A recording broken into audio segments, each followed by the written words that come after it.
Which of the following is not the property of an equipotential surface? A.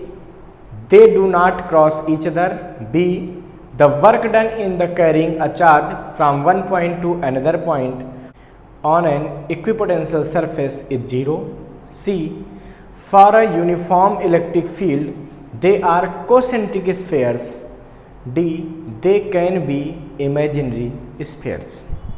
तो देखिए बच्चों, इस question में हमसे पूछा गया है कि इन चारों में से कौन सी प्रॉपर्टी इक्विपोटेंशियल सरफेस की नहीं होती। तो सबसे पहले तो हमको ये पता होना चाहिए इक्विपोटेंशियल सरफेस क्या होता है। एक ऐसा सरफेस किसी इलेक्ट्रिक फील्ड में जिसके हर पॉइंट का पोटेंशियल सेम होता है, उस सरफेस को बोलते हैं इक्विपोटेंशियल सरफेस।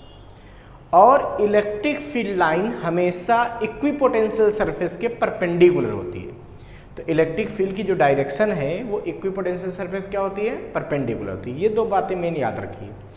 अब हम शुरुआत करते हैं बच्चों। सबसे पहले उन्होंने कहा they do not cross each other, क्या वो एक दूसरे को क्रॉस नहीं करते हैं?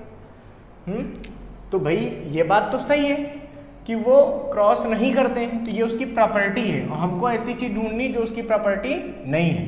तो देखिए, अगर दो इक्विपोटेंशियल सरफेस कोई भी दो, जैसे मान लो एक ये है और एक ये है और एक क्रॉस कर गए, तो इस वाले के परपेंडिकुलर इधर जाएगी लाइन और इसके परपेंडिकुलर इधर जाएगी।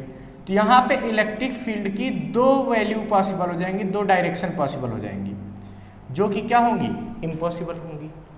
इसीलिए वो कभी आपस में क्रॉस नहीं करते। तो ये प्रॉपर्टी होती है, मतलब ये हमारा ऑप्शन नहीं होगा, क्योंकि हमको यहाँ ढूंढना है कौन सी प्रॉपर्टी नहीं होती है। समझ रहे हो? तो ठीक है, ये प्रॉपर्टी तो सही लिखी हुई है, बिल्कुल सही। अगला लिखा हुआ है, तो work done in carrying a charge from one point two another point on an equipotential surface is 0। ठीक है, जब किसी चार्ज को एक पॉइंट से दूसरे पॉइंट ले जाते हैं, जैसे सपोज करो कोई भी एक इक्विपोटेंशियल सरफेस ले लें, मान लो कहते हैं ये इक्विपोटेंशियल सरफेस, मतलब हर जगह का पोटेंशियल सेम होगा, यहाँ का भी पोटेंशियल सेम, यहाँ का भी सेम, यहाँ का भी सेम, हर जगह का पोटेंशियल सेम होगा। अब अगर कोई Q not charge A point से बी पॉइंट तक हम ले जाएं, ए से कहाँ तक ले जाएं, बी तक। देखो ए से हम लेकर जा रहे हैं कहाँ तक, बी तक। तो अगर क्यू नॉट चार्ज को ले जाएंगे तो कितना वर्क करना पड़ेगा जरा बताओ। ये पॉइंट बी है, ये पॉइंट ए है, ये एक पूरा सरफेस है। तो वर्क बराबर क्या होता है, चार्ज इनटू पोटेंशियल डिफरेंस, मतलब V B minus V A. और जबकि ये अगर इक्विपोटेंशियल सरफेस था तो हर पॉइंट का पोटेंशियल क्या था, सेम, मतलब वी बी भी वी है और वी ए भी वी है। देखो ए का पोटेंशियल भी वी हमने मान रखा है और बी का भी क्या है, वी। क्यों? क्योंकि पोटेंशियल सेम है, इक्विपोटेंशियल सरफेस है। तो यानी कि जब W निकालोगे तो क्या निकलेगा, Q naught into V minus V, यानी कि 0। इसका मतलब कि इक्विपोटेंशियल सरफेस में एक पॉइंट से दूसरे पॉइंट तक ले जाने में कोई वर्क डन नहीं होता, 0 वर्क होता है। तो ये चीज़ भी सही है, तो ये भी हमारा ऑप्शन नहीं हो सकता। क्यों? हमको वो चीज़ ढूंढनी है जो उसकी प्रॉपर्टी नहीं है, जो तो प्रॉपर्टी हो रही है। अब देखिए हम तीसरी बात करते हैं। तीसरी बात यहाँ पे ये करेंगे बच्चों कि सी पार्ट की बात करेंगे। ठीक है, क्या लिखा है, for uniform electric field they are concentric spheres. तो बच्चों अगर कोई यूनिफॉर्म इलेक्ट्रिक फील्ड है, यूनिफॉर्म इलेक्ट्रिक फील्ड का मतलब समझते हो, एक ऐसी इलेक्ट्रिक फील्ड जहाँ जिसकी वैल्यू हर जगह सेम है। जैसे यहाँ ई इलेक्ट्रिक फील्ड है तो यहाँ भी ई है, यहाँ भी ई है, हर जगह ई है। और इसको रिप्रेजेंट करने का तरीका क्या होता है, पैरेलल लाइन से रिप्रेजेंट करते हैं। अब इस पे इक्विपोटेंशियल सरफेस कैसे बनते हैं सोचो। तो जब यूनिफॉर्म इलेक्ट्रिक फील्ड होती है तो इक्विपोटेंशियल सरफेस फील्ड के परपेंडिकुलर प्लेन होते हैं, ऐसे प्लेन होते हैं। तो ये इक्विपोटेंशियल सरफेस कैसे होते हैं, प्लेन टाइप के होते हैं ऐसे। ठीक है, जैसे कि अगर इलेक्ट्रिक फील्ड एक्स एक्सिस में है, मान लो हम कहते हैं ये एक्स एक्सिस है, तो ये वाई और जेड प्लेन में होते हैं। तो इक्विपोटेंशियल सरफेस में किस में होते हैं, वाई जेड प्लेन में। इससे पता चला कि जो